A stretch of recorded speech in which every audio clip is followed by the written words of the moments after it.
사연을 소개하겠습니다. 집에서 TV를 보고 있었는데 엄마가 밝은 목소리로 말을 꺼냈어요. 이제 월요일부터 출근인데 우리 백화점 다녀오자. 백화점에는 왜? 얘 좀 봐. 너 출근할 때 입으로 사야 할 거 아니야. 저번에 엄마가 사준 양복 있잖아. 그거 입고 가면 되는데 뭐하러 옷을 또 사러 가. 그 양복도 너무 비싸게 사서 엄청 돈 아까웠는데. 회사에 그 양복 하나만 입고 다닐 거야. 회사가 작은 회사도 아니고 신경 써서 입고 다녀야지. 엄마의 얼굴에 설레임이 가득해 보였는데요. 엄마는 제가 취업을 했다는 사실에 기쁨을 감추지 못했습니다. 그런 엄마를 보며 슬며시 걱정이 되었기에 다시 한번 상기시켜주고자 말을 꺼냈어요. 엄마, 그때도 내가 말했지만 나 아직 정규직으로 입사한 거 아니야. 내년에 재계약이 안 될 수도 있으니까 너무 기대나 하지 마. 괜히 기대했다가 엄청 실망할 수도 있으니까. 물론 엄마도 잘 알고 있지. 그치만 내 이모 말로는 그 큰 회사에 계약직으로 들어간 것만으로도 대단한 일이라고 얼마나 칭찬을 했는지 몰라. 그리고 큰 문제만 없으면 대부분 정규직이 된다고 하던데 뭘.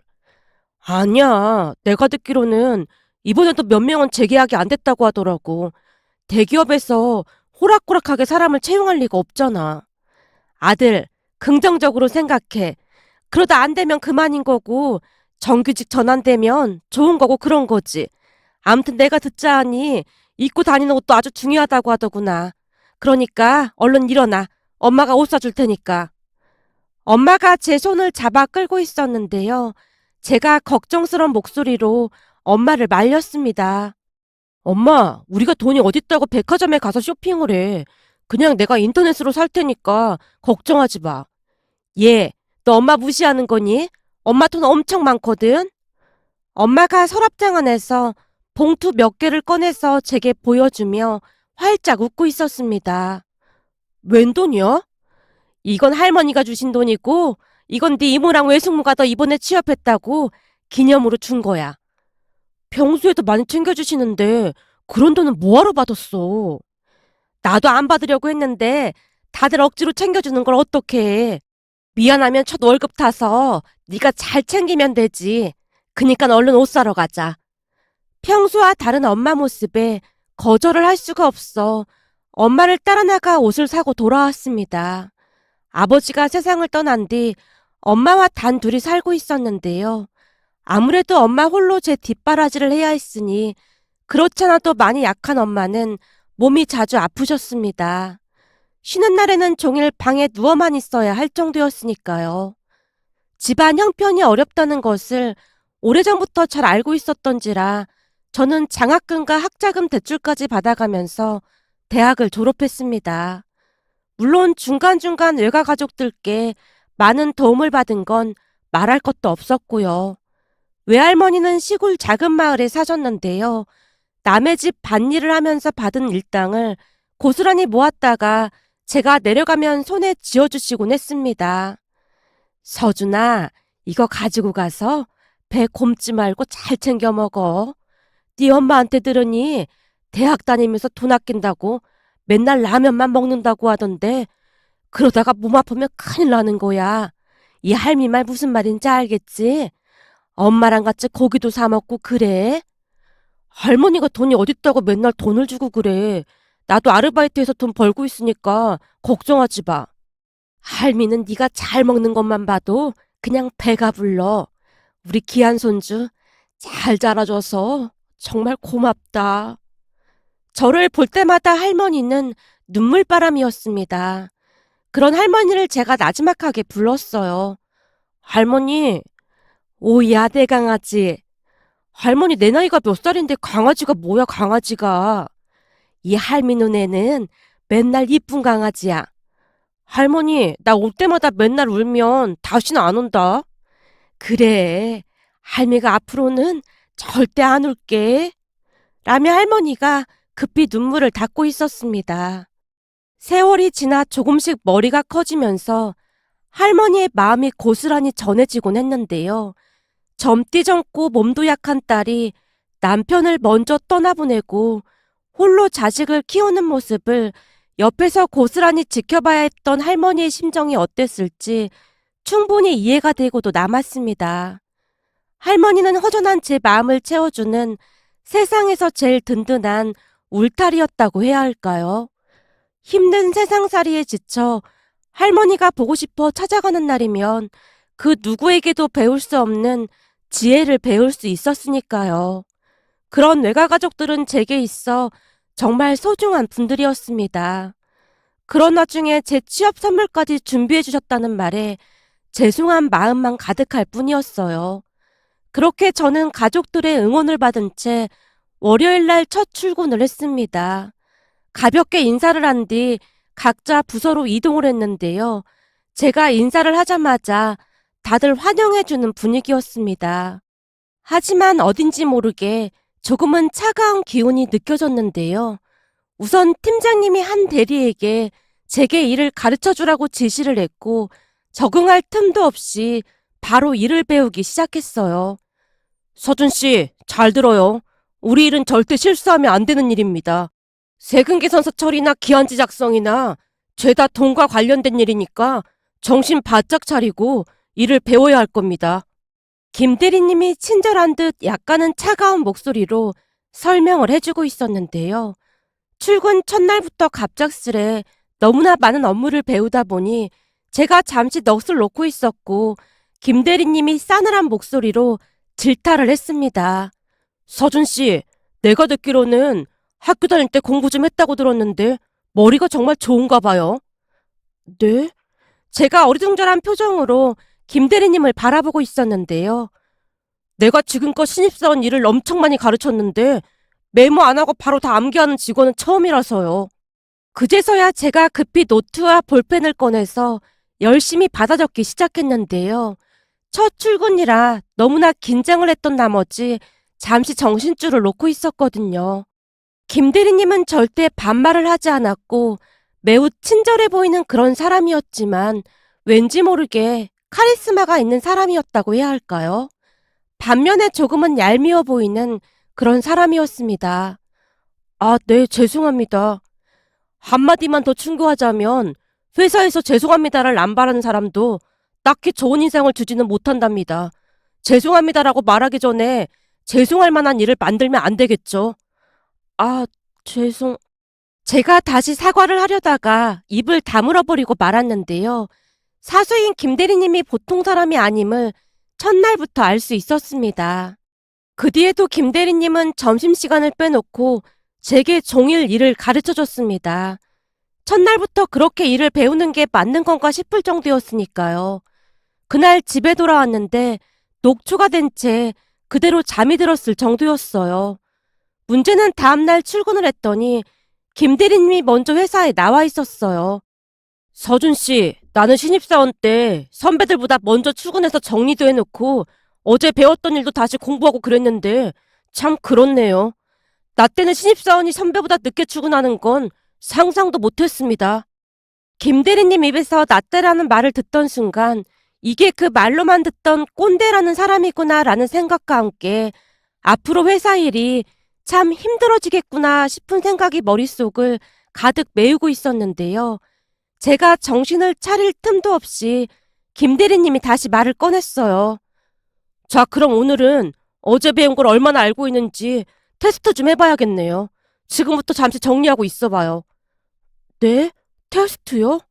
당연하죠. 어제 알려준 거 제대로 숙지했는지 확인을 해봐야죠.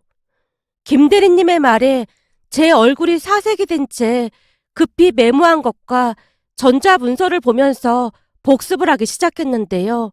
그 순간 김 대리님의 얼굴은 뭐 씹은 듯한 그런 표정이었습니다. 그렇게 잠시 뒤 시험 아닌 시험을 봤는데요. 어찌나 쩔쩔매며 대답을 했던지 이마에 식은땀이 흐를 정도였습니다. 그 모습을 보며 옆자리에 앉아있던 수연 대리님이 한마디를 했어요. 뭐야, 왜 이렇게 대답을 못하는 거야? 서준 씨, 우리 일이 얼마나 중요한지 얘기 못 들었어요? 어제 보니 김 대리가 잘 알려주는 것 같던데 모르는 게 너무 많네.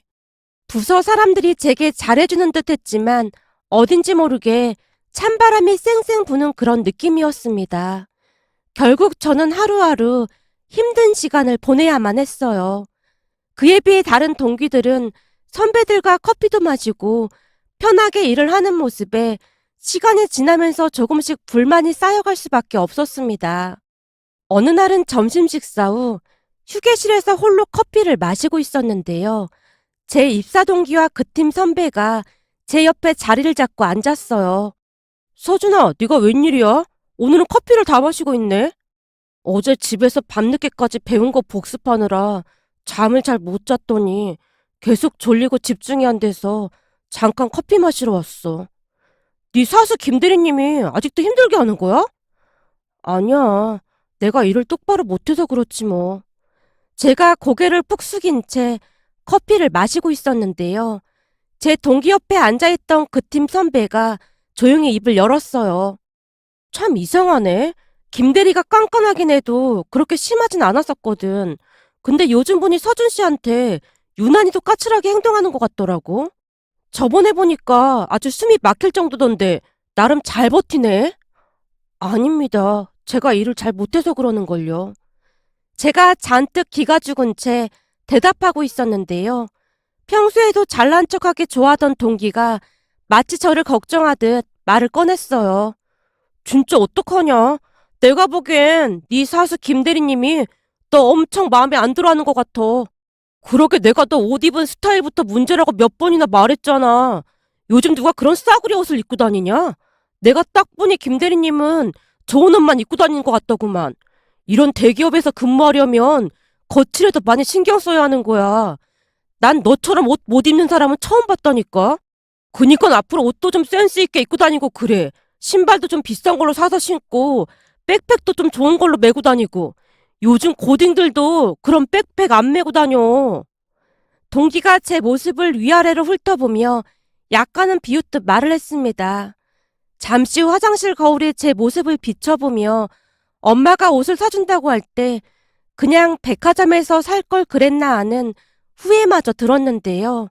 백화점에 옷을 사러 갔다가 너무나 비싼 가격에 놀라 그냥 저렴한 옷을 샀었거든요. 동기의 말을 듣고 더욱 심란한 마음이 들어 잔뜩 풀이 죽은 채 자리로 돌아갔고 김 대리님의 모습을 보니 동기 말대로 정말로 어딘지 모르게 고급스러워 보이는 그런 모습이었습니다.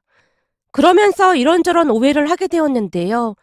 김 대리님뿐만 아니라 부서 사람들 전부가 저를 좋아하지 않는다는 생각만 가득할 뿐이었으니까요. 그러던 와중에 더욱 참담한 일이 일어났습니다. 평소에도 건강이 좋지 않았던 엄마의 몸이 더욱 좋지 않아져서 병원에서 정밀 검사를 받았는데요. 신장이 잘못돼서 이식을 받아야 한다고 했습니다. 그 바람에 가족들 모두가 혼비백산한 채 난리도 아니었는데요. 제가 정말 놀랐던 부분이 외가 가족 모두가 적합성 여부에 대해 검사를 받겠다고 했고 이모가 엄마에게 신장 이식을 해주겠다는 말까지 했습니다. 내가 언니한테 신장 이식을 해주는 게 맞아. 이모, 무슨 소리를 하는 거야? 내가 하는 게 맞는 거지. 넌 아직 결혼도 안 했고 취업한 지도 얼마 되지도 않았는데 어렵게 들어간 회사를 관두기라도 하겠다는 거야? 지금 엄마가 아픈데 그까지 회사가 문제가 아니잖아. 우리가 상의해봤는데 회사도 회사인데 그러기엔 네가 너무 젊어. 그리고 내가 언니한테 받은 것도 많고 하니까 이모가 하는 게 맞아. 이렇게나마 언니한테 받은 걸 갚을 수 있어서 오히려 다행이야. 언니가 젊었을 때 우리 때문에 고생해서 그리 된 것 같아서 너무 마음이 아프다. 라며 이모가 눈물을 흘렸습니다. 집안의 장녀였던 엄마는 학교를 졸업한 뒤 갖은 고생을 하면서 동생들 뒷바라지를 했다는데요. 그 바람에 이모와 외삼촌은 대학까지 나왔다고 했으니까요. 이모와 외삼촌은 그 부분을 진심으로 미안해했고 제 만류에도 불구하고 이모가 이식 수술을 하겠다고 고집을 부렸습니다. 아마도 젊은 제가 걱정이 되어 더욱 그랬던 게 아니었을까 싶었어요. 그렇게 엄마 건강 문제로 더욱 바쁜 나날이 이어졌고 회사에서도 엄마와 가족들과 통화하는 날이 많아졌습니다. 그러다 보니 조금씩 일에 문제가 생기기 시작했어요. 어느 날은 김 대리님이 저를 따로 불러서 조용히 물었어요. 요즘 무슨 일이 있어요? 왜 이렇게 실수가 많은 거죠? 혹시 집안에 무슨 일이 있는 거라면 우리도 알아야 도움이 될 것 같은데. 그게 엄마 건강이 좋지 않아서 요즘 정신줄을 좀 놓았던 것 같습니다. 정말 죄송합니다. 아무래도 제가 퇴사를 해야 할 것 같습니다. 저 때문에 다른 분들께 피해가게 하면 안 될 것 같아서요. 그동안 쌓여있던 것도 많았고 엄마 건강도 안 좋다 보니 제가 자포자기한 표정으로 대답을 했는데요. 순간 김 대리님이 잔뜩 일그러진 얼굴로 저를 나무랐습니다. 서준 씨는 회사 일이 그렇게 우스워 보이나요? 어떻게 퇴사라는 말을 그렇게 쉽게 할 수가 있는 거죠? 사실 이대로라면 정규직 전환될 확률도 매우 낮은 것 같은데 빨리 다른 곳 알아보는 게 나을 것 같아서요. 정규직 발표 나려면 아직 멀었는데 그게 무슨 소리예요? 아무래도 제가 일도 제대로 못하고 그러니까 저는 안 될 것 같아서요. 서준 씨 정말 실망입니다. 그래도 똑똑하고 성실해 보여서 마음에 들었었는데 이제 보니 아주 무책임한 사람이었군요. 김 대리님의 입에서 마음에 들었었는데 라는 말을 듣던 순간 헛웃음마저 새어나왔는데요. 마음에 들었다는 사람이 그토록 혹독하게 일을 시킨 건가 싶은 생각만 가득했으니까요. 제가 약간은 기가 막힌 표정으로 서 있자 김 대리님이 다시 입을 열었어요. 지금 서준 씨가 말한 건 못 들은 걸로 할 테니까 쓸데없는 소리 하지 말고 일이나 열심히 해요.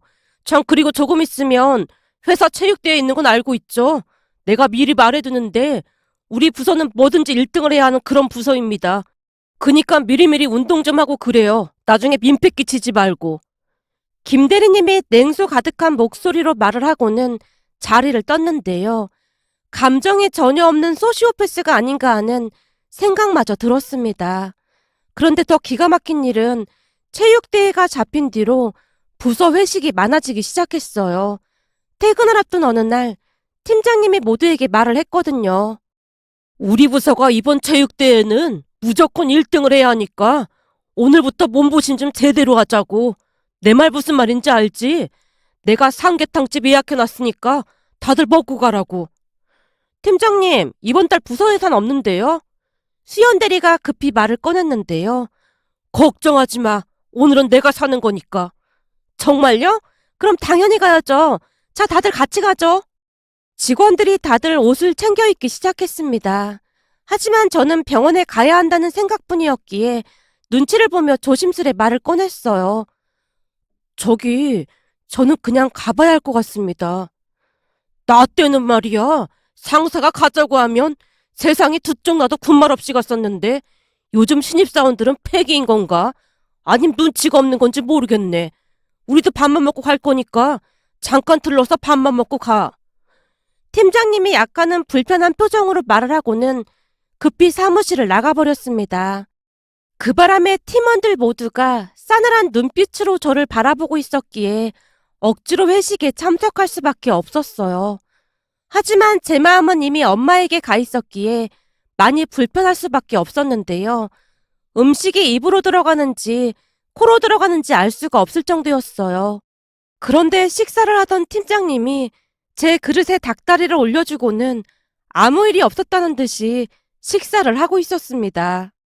너무나 갑작스러워서 당황한 채 팀장님을 바라봤지만 팀장님이 귀찮다는 듯이 말을 했어요.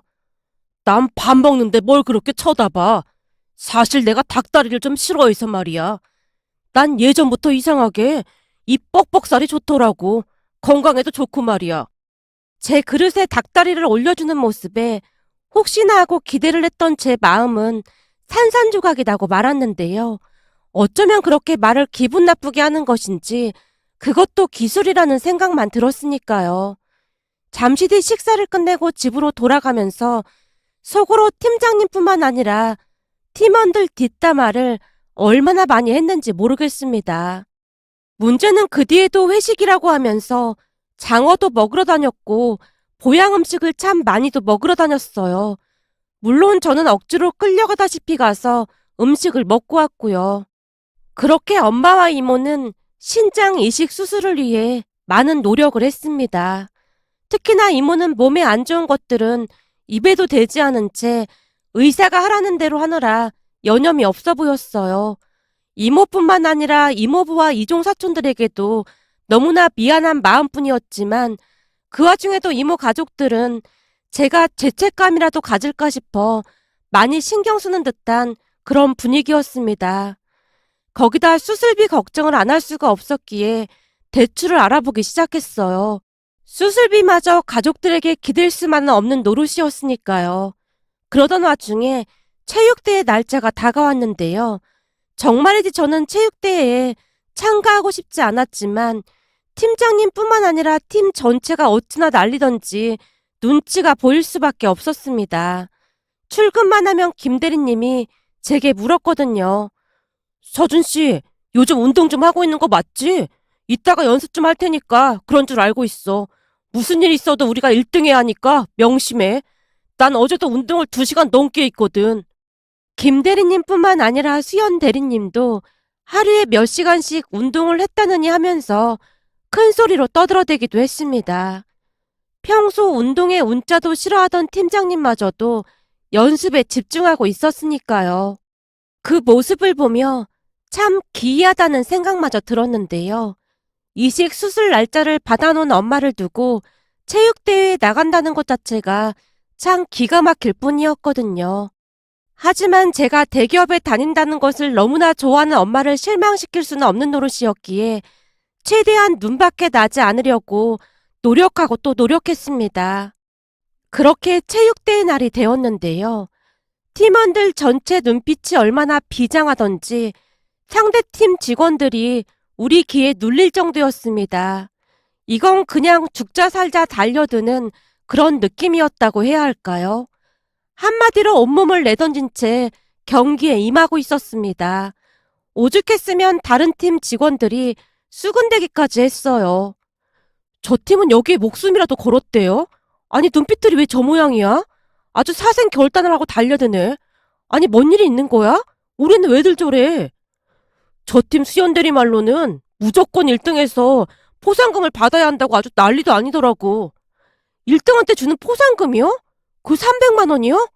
그래, 그 300만 원 말이야. 그거 받아서 써야 할 때가 있대. 아니 그 300만 원이 뭐라고 저 난리들이야? 뻔한 거 아니겠어. 그 돈 받아서 공짜로 술 먹고 놀려고 그러는 거겠지 뭐. 다른 팀 직원들이 고개를 절레절레 흔들며 수군거리고 있었습니다. 그런 직원들의 말을 엿듣던 제 동기가 궁금한 듯 제게 물었어요. 그 300만 원 어디다 쓰려고 저렇게까지 하는 거야? 아니 아깐 팀별 축구 하는데 해병대도 왔다가 울고 가겠더라. 그게 축구냐? 육박전이지. 니네 팀이니까 너도 알 거 아냐.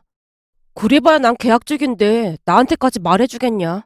근데 쓸 곳이라고는 하나밖에 없긴 해. 뭔데?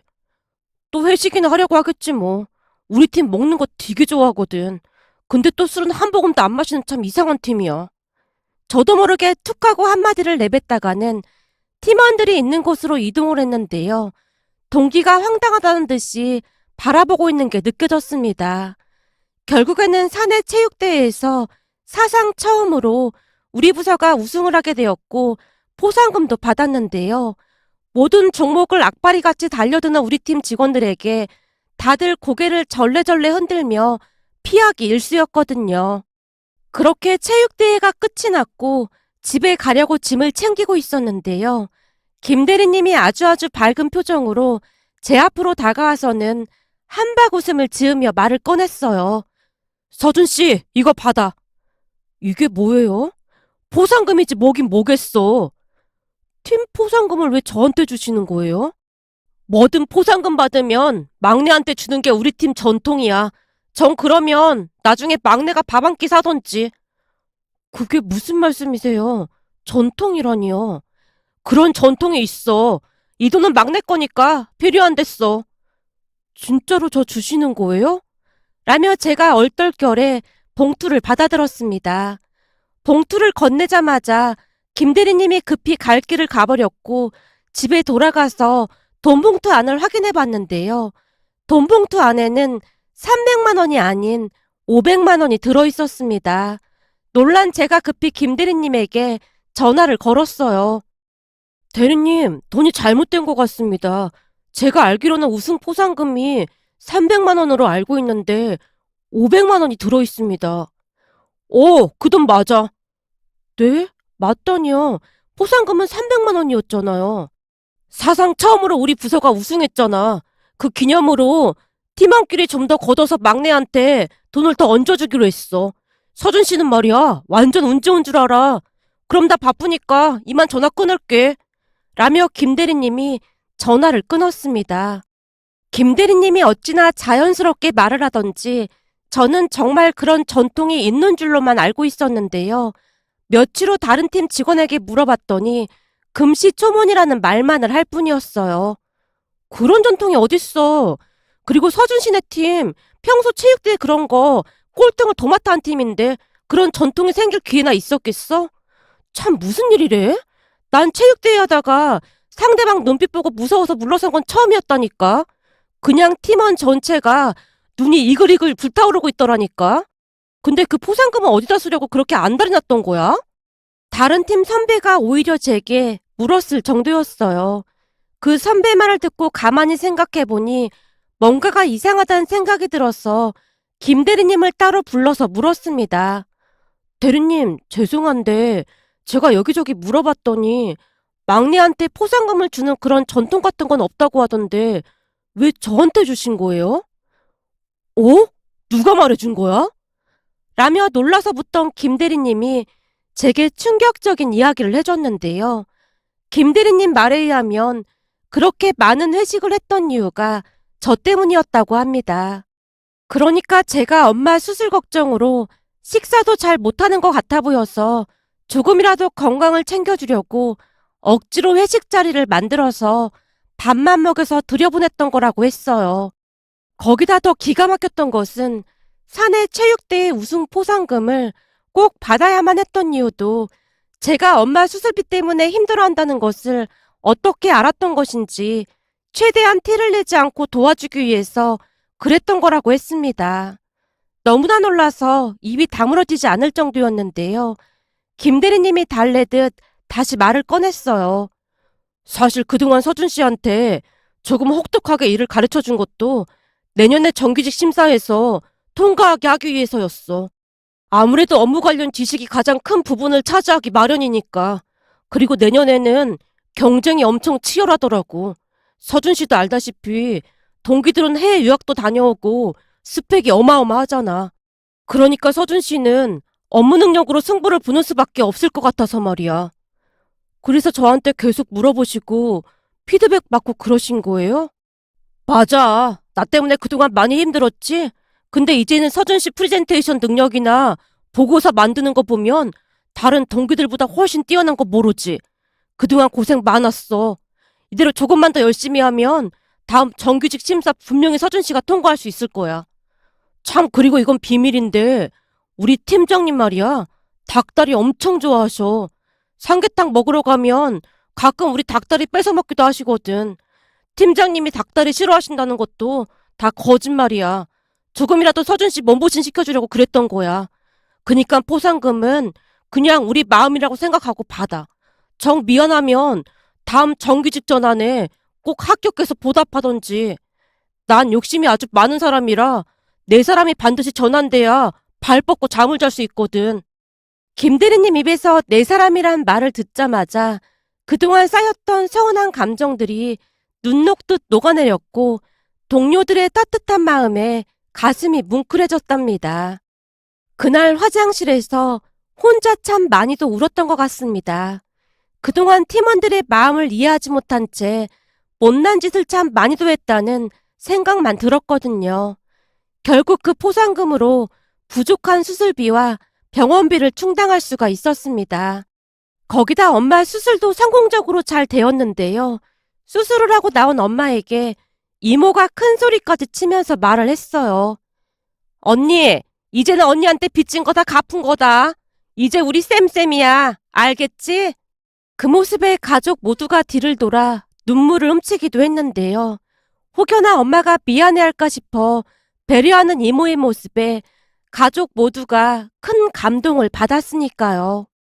그 뒤 두 분은 빠르게 회복을 했고 건강하게 아주 잘 지내고 계신답니다.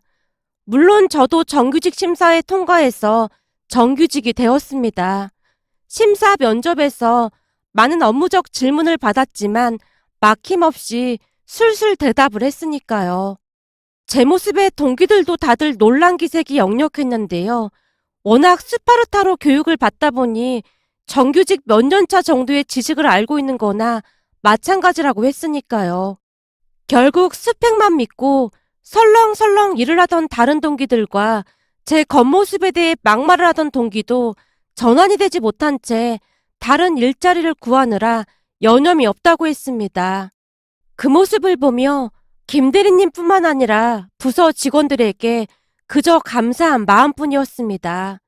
거기다 정규직 전환이 되고 얼마 뒤 가족들이 팀원 전체를 초대해서 식사 대접을 하기도 했습니다. 음식은 외할머니 그리고 외숙모 외삼촌이 준비해 주셨는데요. 정성스러운 음식을 보며 팀원들이 정말 많이 좋아했답니다. 특히나 팀장님은 닭볶음탕에 들어있던 닭다리를 몇 개나 드셨는지 모르겠습니다. 우리 할머니께서 팀장님 옆에 앉아서 계속해서 닭다리를 주셨거든요. 그렇게 저는 대리로 진급도 하고 우리 팀장님도 회사 핵심 부서인 경영기획실 이사로 진급해서 가게 되었습니다. 물론 김 대리님도 과장으로 승진해서 회사에서 인정받으며 승승장구하고 있답니다. 며칠 전 오랜만에 김 과장님과 삼계탕을 먹다 보니 예전 일이 떠올라 이렇게 글 남겨봅니다. 오늘의 사연은 여기까지였습니다. 즐겁게 보셨다면 구독, 좋아요 부탁드립니다. 고맙습니다.